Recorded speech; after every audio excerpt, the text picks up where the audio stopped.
Tonight's invention was developed by a man who'd already given us the thermal undersock and marmalade from the Caribbean, and yet he would die a broken man.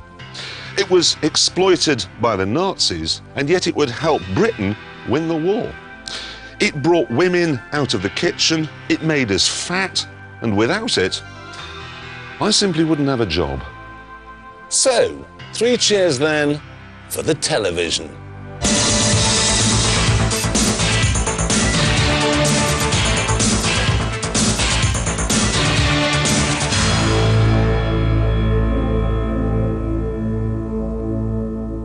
We humans are bright, restless, and endlessly curious, which is fine.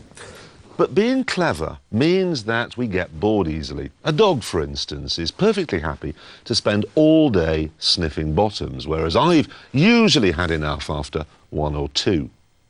Maybe that's why, then, we devote so much time and energy to thinking up new and exciting ways of amusing ourselves. Before television, entertainment was, how can I put this, a little patchy. Having said that, though, a good hanging would get the sort of audience BBC4 can only dream about. For news, people mainly relied on word of mouth and idle gossip at the pub, a bit like EastEnders.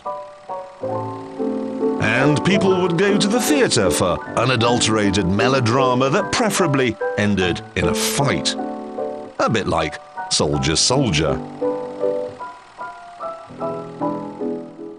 But then along came TV and everything changed. It rearranged our living rooms, it introduced us to the concept of someone being famous for being famous, and we got this, a programme called The UK's Worst Toilet. 5 million of you watched it. That's 1 in 12 people in Britain thought, no, we won't go to the theatre, we won't go and take the dog for a walk, we'll stay in and watch a programme about lavatories. Oh, there's one, look, there's one. The television you're watching right now is not simply an entertainment machine. It has incredible powers. It has won wars, but it can make disaster out of a crisis. It has liberated the oppressed, but caused societies to disintegrate. In Europe, we have more TV sets than children and spend 9 years of our lives watching them.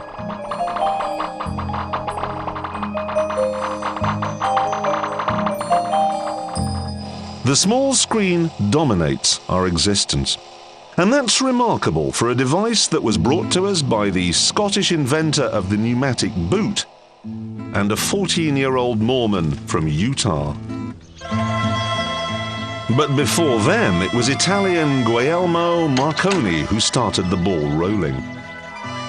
Marconi decided it might be possible to send messages across great distances without wires.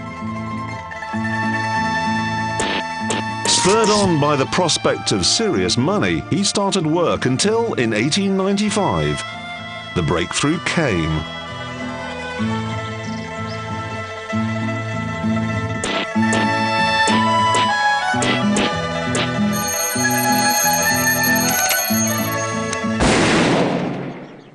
A gunshot confirmed the successful transmission, and the world of wireless telecommunications was born. Marconi's invention was an instant success in shipping, not least when an SOS from the Titanic saved the lives of 703 people. The National Broadcasting Company presents a special bulletin. And it didn't stop there. Once it was discovered how to transmit actual speech, the wireless era began in earnest. Radio was a revolution in entertainment, bringing the pub and the theatre and the hangings into your living room. Scientists and the popular press began to speculate about what the next step might be. They figured that if radio waves could go through the air and into people's houses, then why not pictures? They even began to think about what such a thing might be called. Radioscope, radiovision, teleramophone, telephonoscope. It was actually a Russian who came up with the idea of combining the Greek word for long way away with the Latin word for to see. And there we are, television. Now all someone had to do is make one. At least 52 people contributed parts and ideas to the television. All over the world, people were developing bits without knowing how they could be used. A Scotsman called Campbell Swinton actually drew a complete design for an electronic TV, but he didn't think it could be done and chucked it in the bin. Then there was the German Paul Nitkoff, who one Christmas Eve designed a disc that could scan images, as you do, if you have no friends. But it was Nitkoff's spinning disc that inspired the work of an eccentric Brit, an ideas man ahead of his time, John Logie Baird.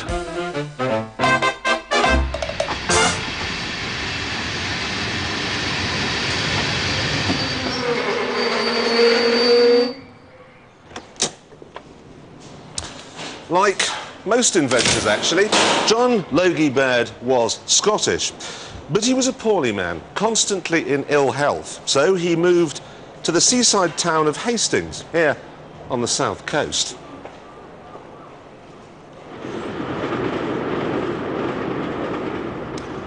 Baird wrote in his diary, coughing, choking and spluttering and so thin as to be almost transparent. I arrived at Hastings Station, assets totalling £200, prospects, nothing. Baird suffered from two things: hypothyroidism, which made him weak, and an enormous capacity for rubbish inventions, which made him poor. He hoped the seaside air would revitalise his body and provide some inspiration. He needed some. In his 20s, he tried to create diamonds by heating graphite. To get enough power, he tapped into the mains and blew up Glasgow's entire power supply.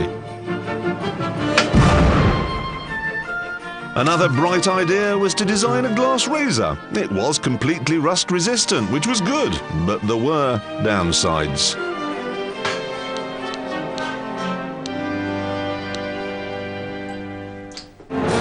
Next, inspired by pneumatic tyres, he had a go at pneumatic shoes. Baird's prototype contained semi-inflated balloons, which burst. Baird then came up with a thermal undersock, and remarkably this was a modest success. But Baird by this time was ill, and his doctor advised a change of climate.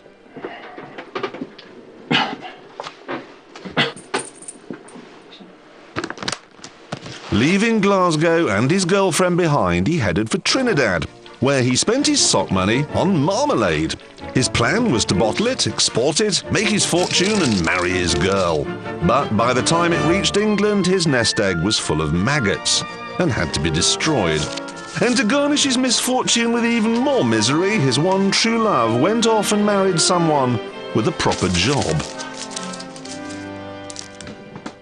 Desperate, ill, and virtually penniless, Baird came for a walk along this very coastal path just outside Hastings, and he thought, I've got to invent something. Don't care what it is. Lava lamp, sandwich maker, rotating washing line, anything.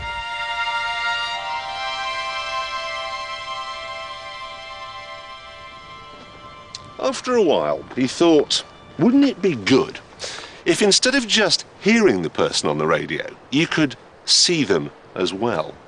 And that fascinates me, because it's like me walking along and thinking, wouldn't it be good to invent a time machine? Yes, it would. I could go back and win loads of money on the horses, but I have no idea what I might need. A Baird, on the other hand, being this mad kind of inspirational tinkerer, scuttled back into town and went shopping.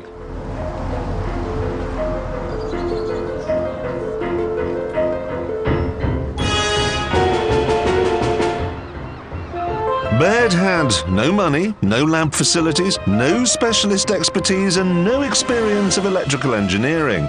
But that didn't stop him. In 1923, at 21 Linton Crescent in Hastings, he started work.